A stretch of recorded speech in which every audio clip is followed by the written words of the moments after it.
ভিডিওটা খুব গুরুত্বপূর্ণ, মন দিয়ে শুনবেন প্রত্যেকটা ফেসবুক ফ্রেন্ড এবং যত আমার ড্রাইভার ভাইরা আছে তাদের জন্য, বিশেষ করে ড্রাইভার ভাইদের জন্য।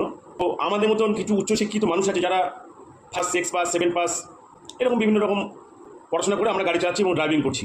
আমরা ইংলিশে কিছু মেসেজ আসে, সেই মেসেজগুলো আমরা জানি না, লোকের পায়ে আমাদের তেল মারতে হয়। দাদা এটা মেসেজটা কী এসছে একটু দেখে দিন না, একটু পড়ে দিন না, একটু বুঝিয়ে দিন না। দাদা আপনাদের বলছি কোনো দরকার নেই, কারোর পায়ে ধরার দরকার নেই। আমরা যেটুকু 4 পাস 6 পাস করেছি এটুকু আমরা বাংলা জানি। মোবাইলে এমন একটা অপশন আছে দাদা, আপনাদের মোবাইলে যেসব ইংলিশে মেসেজগুলো আসবে সেই মেসেজগুলো কীভাবে আপনি বাংলায় ট্রান্সলেট করে দেখবেন, এটা অনেকেরই জানা নেই। বিশেষ করে আমার ড্রাইভার ভাইরা মানে বিষয়টা জানেই না, তাদের উদ্দেশ্যে এই কথাটা আমি বলছি। তোমরা প্লিজ একটু মনোযোগ সহকারে ভিডিওটা দেখো এবং এটা শিখে নাও, তোমাদের কাজে লাগবে।